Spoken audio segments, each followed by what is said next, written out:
Hey everybody, this is Kevin, and welcome back to another Saturday Sports Cards. And as promised from last week, this is the second chapter in my Space 10 card collection. This is Gemini. If you remember last week, we highlighted the Mercury box, and we learned some history of the Mercury program. And now we've graduated onto the second NASA program, which was called Gemini. It was the two-manned capsule program that really was one of the biggest stepping stones as far as laying the groundwork down for the future Apollo missions and subsequent docking maneuvers, which were required for landing on the moon, and just all the other further developments down the road really started with the work that was done during Gemini. So obviously Apollo would never have happened had Gemini not succeeded. So I want to go through the 5-card set that came in the tin, and then we're going to look through the tin and see what I've got hidden in here, some real gems hiding in there. And just for fun, I wanted to display a couple of my Gemini rockets on display in the background there. They're actually the Gemini Titan rockets. The Titan II was the actual missile portion that launched the Gemini capsule into orbit. So when you hear Gemini, just remember they're talking about the upper portion, just the capsule. Everything else below it was just the rocket in order to get it up into space. So this is a static model that I've built. You may have seen the video I did on that about a year or so ago. And this is my little Gemini Titan that I actually fly. And you can see I've got clear acrylic fins because you're not supposed to see the fins on this rocket. But no, I've flown this several times. I don't have a parachute or anything in there right now, but this one has flown successfully several times. So I just wanted to highlight that in the background there. So, all right, well, let's get into it. And then I've also got a package that is going to blow everybody's mind.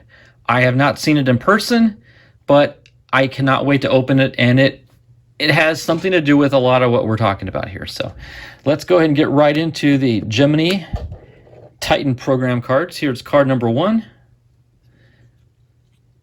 And it starts out with, NASA's Gemini program was the intermediate step in American effort to land men on the moon. One of its objectives was to see if crew members could endure weightlessness long enough to survive a trip to the moon and back. Another was developing rendezvous and docking techniques needed for the lunar mission. Boy, sounds like something I already said, and I haven't even read these ahead of time. Here's a great view of the Gemini capsule in orbit. Look at that. That is a stunning image right there. Okay, let's see what this one says. The Gemini program, named for the Latin word meaning twins, employed 2 astronauts lying side by side in a scaled-up version of the Mercury capsule.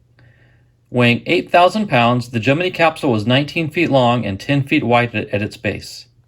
It was launched by Titan II intercontinental ballistic missile, a 2-stage rocket more powerful than the Atlas.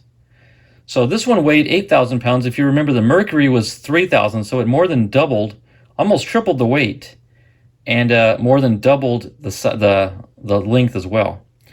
So very cool. Nice little background on the dimensions of the capsule. Here's a beautiful picture of spacewalk.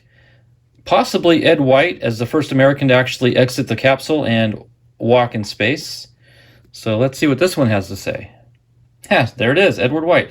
On June 3rd, 1965, Edward H. White II completed the first American EVA, which stands for extravehicular activity, while on a 4-day, 62-orbit flight in Gemini 4.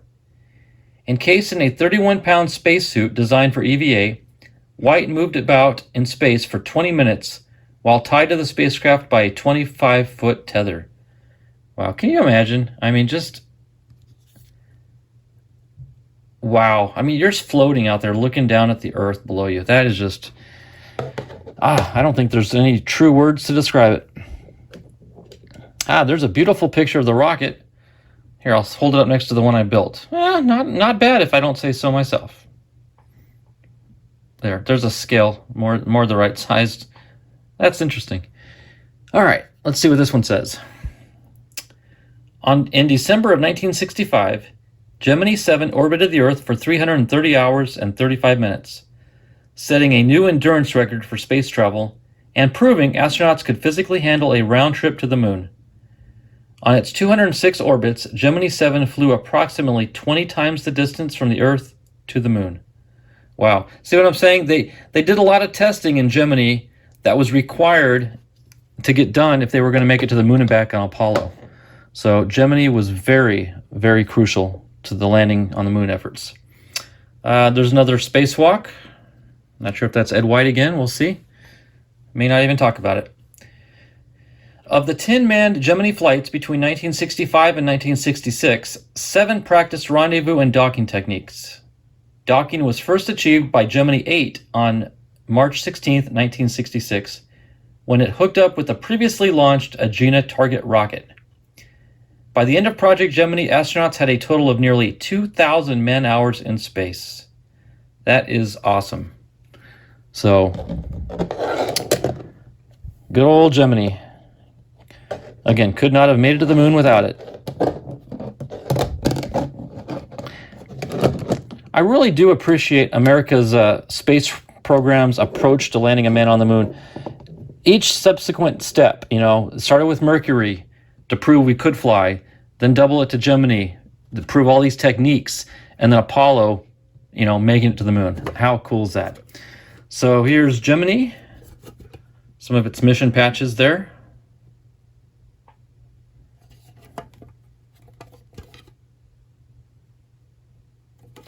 All right, let's get into this one and see what we've got for treasures. Got 4 in this set here. Okay. Check this one out, guys. Sally Ride, STS-7. By the way, that stands for Shuttle Transport System, by the way. The STS program. But the very famous first American in space, Sally Ride. This card is numbered 52 out of 99. Okay, Sally Ride, astronaut. The male gender had its moment in the space... Okay, I gotta start over. The male gender had its moment in the spotlight in this realm of space exploration. Ride helped NASA shift gears and send a female to the stars. On June 18th, 1983, Ride, who earned a PhD in physics at Stanford, rode the Challenger space shuttle into orbit and history as the first American woman in space. Of course, we all know what happened to Challenger. And we lost Sally Ride back in around 2012, I believe. She succumbed to cancer, unfortunately. But she really paved the way for the American space program. All right, guys. I told you they're going to get better and better, right? Look at this. Astronaut Jim Lovell. Apollo 8 and Apollo 13, but this one they're highlighting his Apollo 8 mission. 1968, Jim Lovell.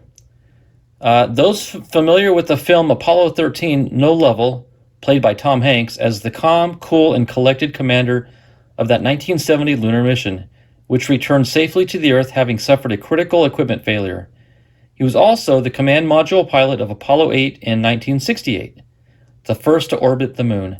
This card is numbered 248 out of 499, and that is an actual piece of memorabilia from him.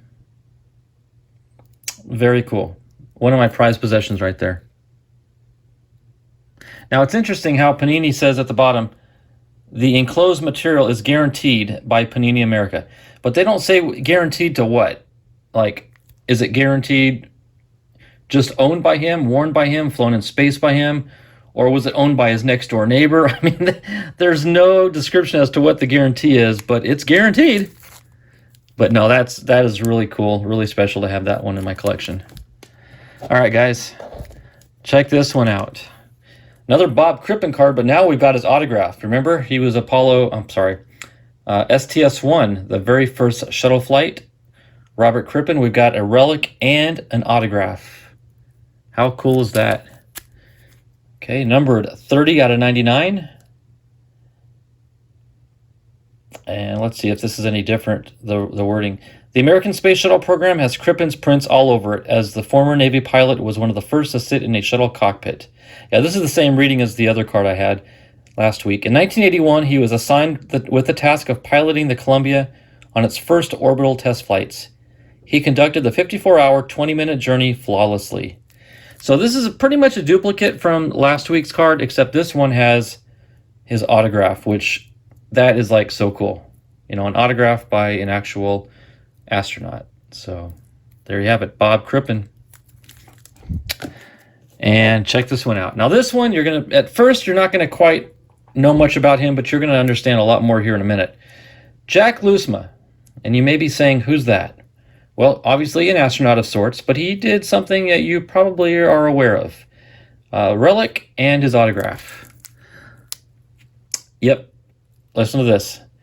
Loosma served as the Capcom, the capsule communicator, at mission control during the nerve-wracking Apollo 13 mission. And he's the one that received the "Houston, we've had a problem" message from Jack Swigart. Loosma, who piloted Skylab 3 and commanded a shuttle flight in 1982, spent more than 1,600 hours in space. So you hear the famous, line, "Houston, we have a problem," and then you hear, "Say again." That's him saying, "Say again, Houston, we have a problem." Very, very cool to have that in my collection. So, and it's very important. A lot of people don't know this, but they don't do it so much nowadays, but back in the day, I would say, all Capcoms, which were the capsule communicator folks at NASA, were actual astronauts themselves, because they wanted astronauts speaking to astronauts, because only an astronaut could understand the mindset of the person on the receiving end of the transmission. So, when Jack Loosma was talking to the Apollo 13 mission guys, when they had a problem, he could put themselves in their shoes and understand the anxiety, the panic, the fear, the adrenaline, what was going on in the cockpit. They wanted someone with flying experience to make those communications. So that's the way it was, and it worked out very, very well. So now, guys, with all that prelude, we have a very exciting addition to my space card collection. And you might have noticed there is a little space at the top there for one more card. And I'm thinking I may have just found the one that's going to fill that gap. Oh, I am nervous. So let's go ahead and cut this open and see what came in. This was an eBay purchase. And I got what I think was a killer deal on it.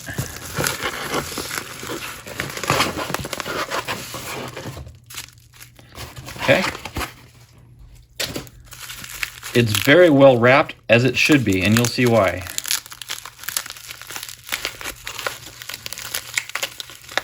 Okay, I'm gonna have to cut the tape here.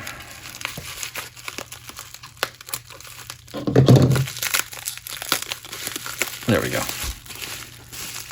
Okay. Now this, oh my goodness, this is so exciting. This is a PSA card, guys.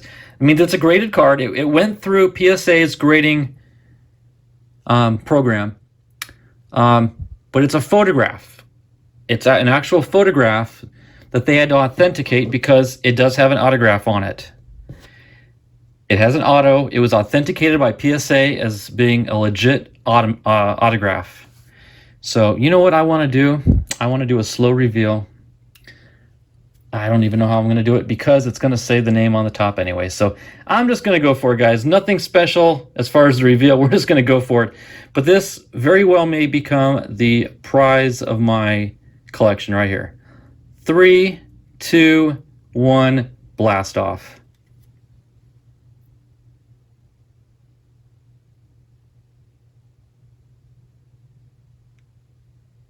Are there any words, guys?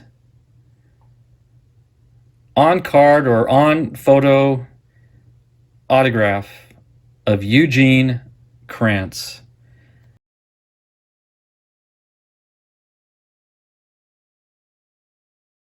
He was flight director for several missions, but probably most famous for his Apollo 13 role. And he's the one who very famously quoted, "Failure is not an option." And this was PSA DNA certified Photograph of Eugene Krantz, authentic auto. Guys, that is, you know what? I don't think it's going to fit in here anyway. No, it's not going to go in the case, but that's okay. I will find a prominent place to display this. Yeah, this very well may be my now most favorite card in my collection. And again, it's not even a card really. It's a it's a photograph, but it's the size of a card and it fits in a slab just like the cards do. So, wowie, wowie, wow, wow. I'm going to set him up on a stand there. And set these aside. Whew, that is one awesome looking piece right there. The prize possession in my space collection right there. So I'm glad I was able to see it myself for the first time in person while sharing it with you guys at the same time. I hope you enjoy this series. Next week we're going to hit up Apollo and my final set of collection cards, which, like I said, they're getting better and better and better. So bet you can't wait to see what's next week. So, and I've got a couple models on display. Just had a lot of fun with this video. So with that, guys, I'm going to call it a wrap on this one. Thanks again for watching. Looking forward to sharing my Apollo 10 with you next week. So until then, God bless. Have a great weekend. We'll see you later.